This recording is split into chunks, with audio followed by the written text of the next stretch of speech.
Sophie Henry, secrétaire générale du CMAP, Centre de médiation et d'arbitrage de Paris. Le CMAP organise cette année la 4e édition du concours francophone de la médiation. Ce concours accueille cette année 27 équipes issues d'écoles de commerce, d'écoles de management, de facultés de droit et d'écoles d'avocats. L'idée de ce concours, c'est de permettre aux étudiants de découvrir de manière ludique le processus de médiation. Moi, je trouve que c'est une expérience exceptionnelle que nous offre le CMAP de nous permettre de participer à ce concours. Et d'ailleurs, je remercie Monsieur Roy et tous les professionnels qui ont bien voulu assister, qui ont bien voulu faire les parties dans ces médiations. Le CMAP est le premier et le seul au monde à avoir créé cette initiative où l'étudiant est au cœur du processus. C'est lui l'acteur du processus de médiation. Au cours de cette médiation qui va durer 1 heure, nous allons tenter de rétablir une discussion qui est devenue difficile entre vous deux. Et les chefs d'entreprise, les professionnels, les avocats, les magistrats qui viennent participer à ce concours jouent les parties au processus de médiation. Donc encore une fois, l'étudiant est au cœur du processus, il est l'acteur majeur du processus de médiation. Donc ça veut dire que je ne suis pas quelqu'un de fermé et d'obtus, mais je ne répondrai pas à n'importe quoi. D'accord. Il y a des limites. Voilà. Très bien. Donc il y a quand même une issue possible. Il y a une issue possible, il y a une issue possible, clairement, elle est financière pour moi. Ce concours, le concours du CMAP, est un concours qui est novateur, c'est le seul concours qui place l'étudiant dans la position du médiateur. Lorsque les choses se déroulent bien, on a souvent tendance à penser que c'est facile, or il faut savoir en quelques chiffres que le concours nécessite un important travail en amont.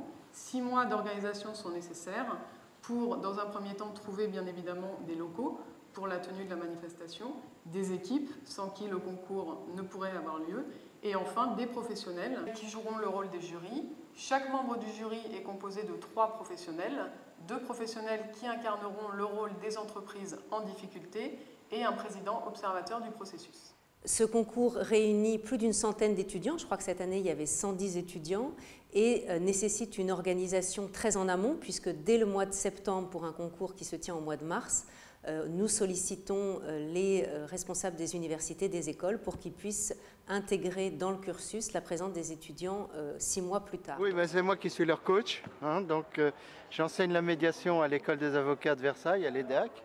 Et donc, le directeur a lancé la participation à ce concours et je les ai coachés pour les préparer.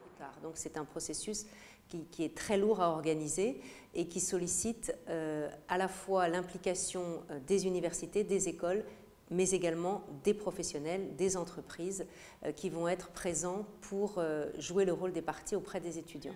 Je suis chef d'entreprise, j'ai découvert la médiation un peu par hasard.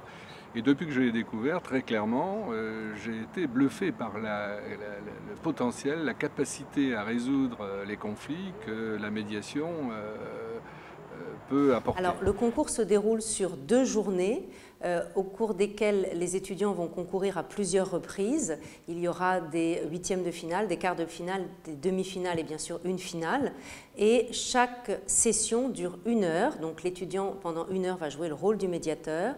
Il y aura un quart d'heure de débriefing pour le jury pour pouvoir évaluer l'étudiant et un quart d'heure de retour du débriefing pour l'étudiant pour l'aider à progresser dans son jeu de médiation. En tout, chaque session dure donc 1 heure et demie. Le débriefing est très utile pour l'étudiant puisqu'il va apprendre par les observations qui vont être faites par les membres du jury, ses faiblesses mais aussi ses atouts, et il pourra ainsi progresser à la session suivante. Mais il me semble quand même qu'il y a une insuffisance au niveau du questionnement, non pas pour elle-même, mais simplement pour que les parties s'expliquent. À l'issue de ces épreuves du concours, qui passent par des phases finales, demi-finale, quart de finale, on a un moment savoureux pour tout le monde, positif, c'est le débriefing. Le débriefing, d'abord, permet aux étudiants d'avoir le retour de la performance et de la prestation qu'ils ont fournie, et puis aussi de pouvoir donner une connotation et un complément pédagogique à l'exercice qu'ils viennent s'opérer. Pour que ce concours soit une réussite, il faut bien sûr que les étudiants se préparent et le rôle des coachs, des responsables pédagogiques des équipes est très important. Il faut qu'ils se préparent par des mises en situation, par une bonne connaissance du processus de médiation. L'idée, c'est aussi que les étudiants prennent conscience que c'est un processus qui s'acquiert, qui nécessite une formation et qui n'est pas inné. Étudiant en Master 1 à l'IESEG en négociation. Et donc j'ai suivi le cours de médiation de notre coach. Et Cécile et moi, nous sommes portés volontaires pour participer au concours sur ces 2 jours. Donc c'était sur la base du volontariat. Moi, cette semaine de cours de médiation m'a plu et beaucoup apporté. Et j'étais curieux de pouvoir m'exercer un peu, exercer la théorie vue en cours dans des conditions réelles.